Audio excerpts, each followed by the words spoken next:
Hello friends, Norman Conquest here, just doing a deck tech for my Kru God of Horizons Eldrazi tribal deck.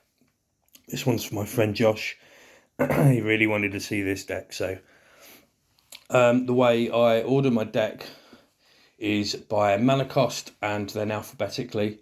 So if you want to see me do it any other way, I can do, but this is generally how I have my decks sorted. So Kru God of the Horizons is a commander. She costs 3, a green and a blue. She's indestructible, and as long as your devotion to green or blue is less than 7, she's not a creature. You have no maximum hand size, and if you have any unused mana, it sticks around as colourless. So the early game, you get Kru out, you basically put so much mana into her, leave it laying around colourless, ready to start casting your other things. You get to a point where sometimes you don't really need your lands towards the end of the game. You just use them to stack some more mana in. So I'm not going to read every single card because we'll be here forever. I'll just read out a few of the key ones. So 1 mana we've got Soul Ring. 2 mana we have Arcane Signet, bit of ramp. Felwar Stone.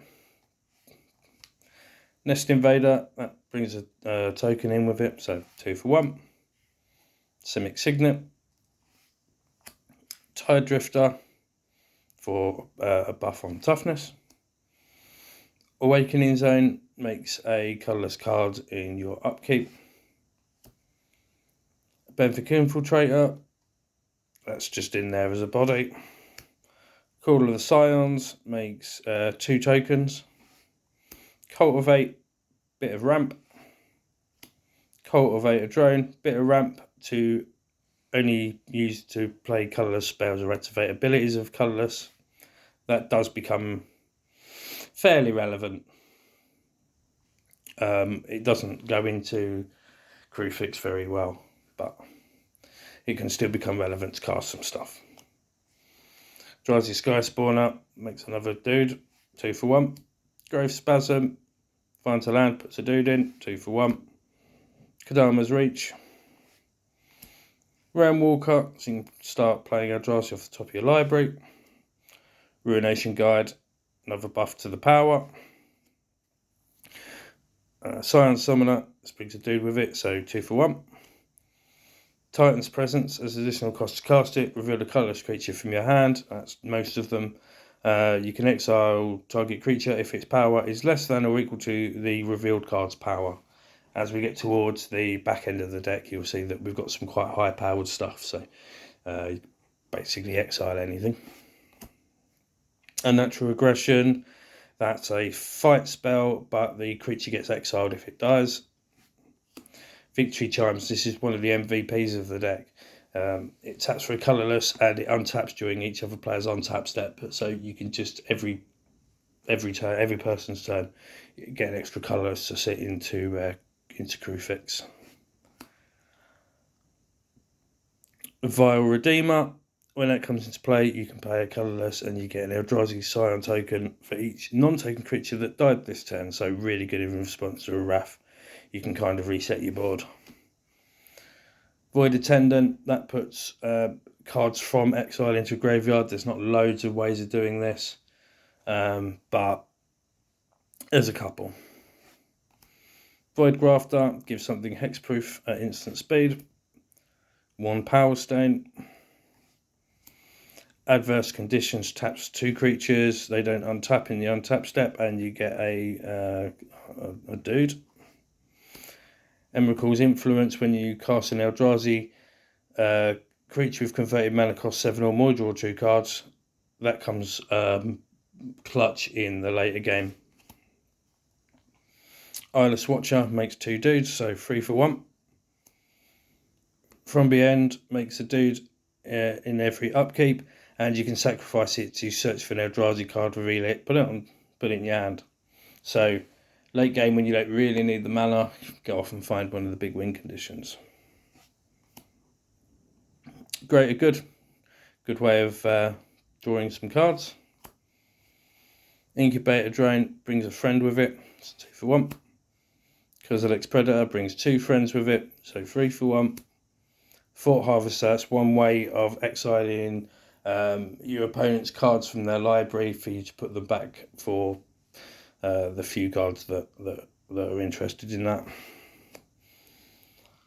Blight Herder, that he's interested in that, and you get 3 colourless dudes if you put 2 cards from your opponent's exile into their graveyard. Like I say, it doesn't come up very often, but it does happen on occasions. Forsaken Monument, obviously really, really good with this deck. Everything is colourless, so you get a lot of value from that. Gilded Lotus, Kozilek's Channeler, bit of ramp. Brood Monitor brings 3 friends with it, so 4 for 1. Conduit of Ruin, when you cast it, you can search for a colourless creature card with converted mana cost 7 or more, reveal it, shuffle your library, put it on top, and the first creature spell you cast costs 2 less, 2 colourless. Again, that last bit's not particularly relevant, but it being a tutor is the most relevant thing, and you can go off and get your win conditions. Deathless Behemoth, Deep Fathom Skullcut, that's so when your creature deals combat damage to a player, you can draw a card, and it can make creatures unblockable. That can be really, really good with some of the big dudes that are in here. Drowner of Hope, that brings 2 friends with it, so 3 for 1. Endbringer, really, really good on taps during each other player's untap step. I mostly use it for drawing cards. Sometimes you can use it for stopping big creatures coming at you. Gruesome Sorter turns all your dudes into one-sided fights. Oblivion Sower, when you cast it, they exile the top 4 cards of their library, and then you can put any number of lands that they've exiled into play under your control. Again, really, really good. If it's not blue or green, it will tap for colourless, but that's fine. That will just sit with the commander. Ulamog's Despoiler sometimes becomes a 9/9 if you get lucky. Otherwise, it's just a 6-mana 5/5, but that's fine. All His Dust, superb board wipe, very, very hardly affects you. Gets rid of the commander, but that's about it. Bane of Belagad, make this guy unblockable, and he's really, really good. They just have to keep exiling 2 permanents every time he attacks. Deceiver of Form, that becomes a clone of something that's on top of your library.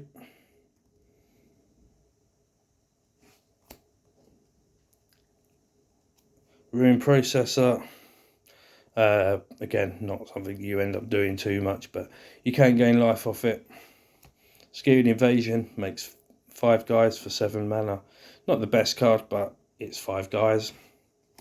Breaker of Armies, really, really good for getting through tokens, especially if you can buff its toughness.